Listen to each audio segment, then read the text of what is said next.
Vabbè, è stato un pochino anche condizionato dall'espulsione insomma, mia.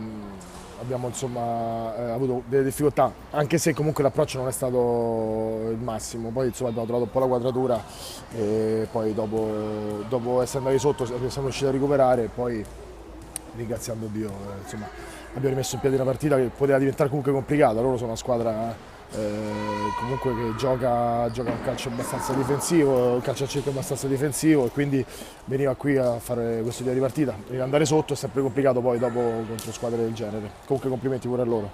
È comunque importante vincere, è arrivata la nona vittoria su 11 partite e adesso tutti a riposo, però la concentrazione. Sì, ora cerchiamo di recuperare un po' di energie, approfittiamo insomma, per riposarci e